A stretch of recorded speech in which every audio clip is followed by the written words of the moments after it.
agriculture refers to the integration of modern technology into traditional farming practices to enhance the productivity and sustainability.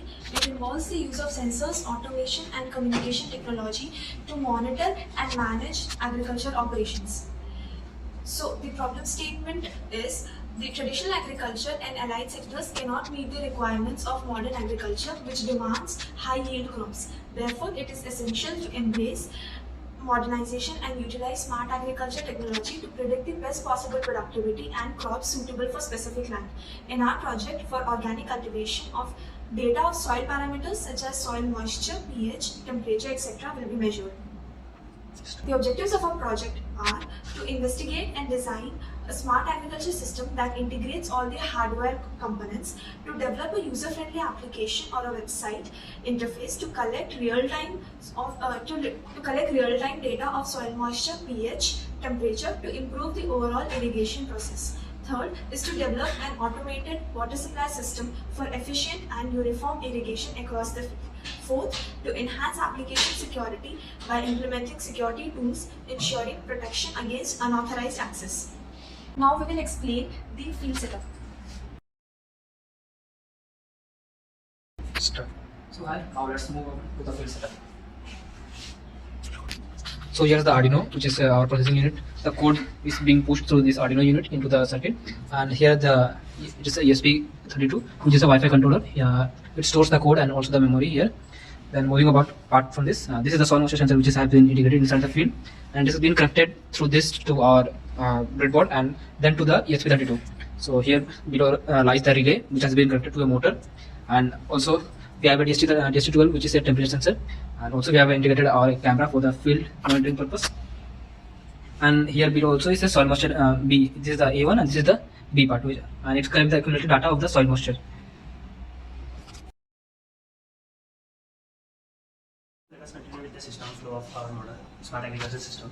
So for this, so this is our wireless sensor network. Here we have considered two sensing nodes, sensor node 1 and sensor node 2. This is money plant, this is 9 o'clock plant.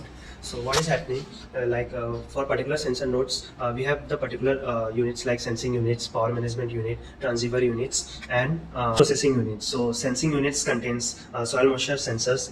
For particular node we have two sensors, two soil moisture sensors basically placed here, which is already explained, and one relay is there, DST11 sensor is there, ESP32 as a processing unit, and Arduino Uno is used as a transceiver unit. So let us move to let us continue how the data flow is going on. So for this we have created one Android application here using a using a Flutter, use Java and Spring Boot for the backend server, and here we are having a Firebase schema which is used as a database. So you can see the schema how we are storing the data of all the sensors and all.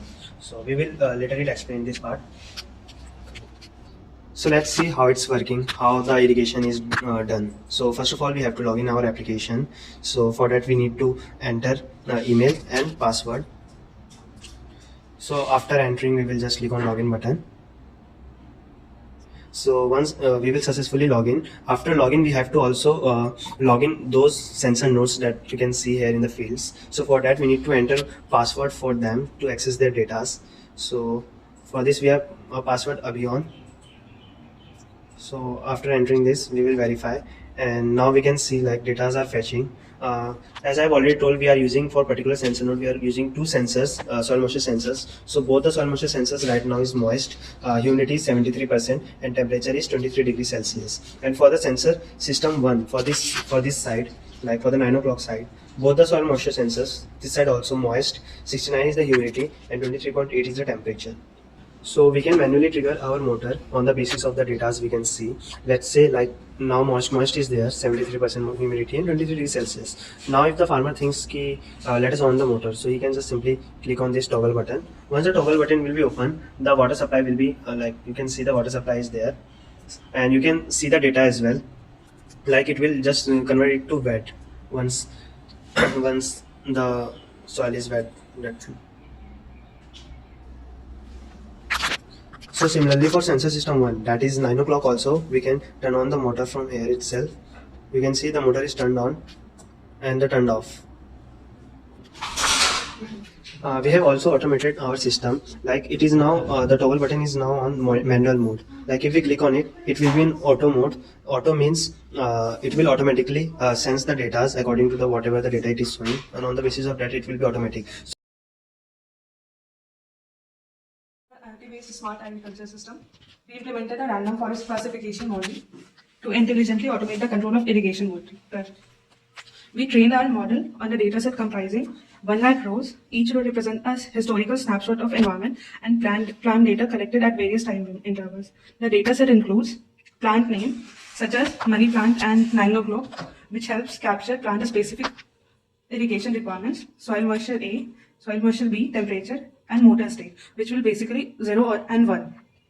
So we choose random forest because it is robust in simple learning method. It handles both categorical and continuous feature effectively. It performs well even in the presence of noise and missing values. It automatically captures non-linear relationship between features, like how soil moisture and temperature together influence irrigation needs.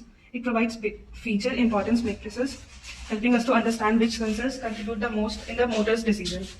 So the functionality of the model is the random forest model was trained to learn the optimal patterns from dataset. For instance, when certain soil moisture readings fall below a threshold, or when the temperature exceeds a value, the model learns to predict if irrigation is required for the particular plant. During deployment, the trained model receives live sensor data for our IoT model, including plant type and current soil and temperature readings. Based on this, it predicts the motor state on or off, which is then automatically executed through our microcontroller and relay circuit.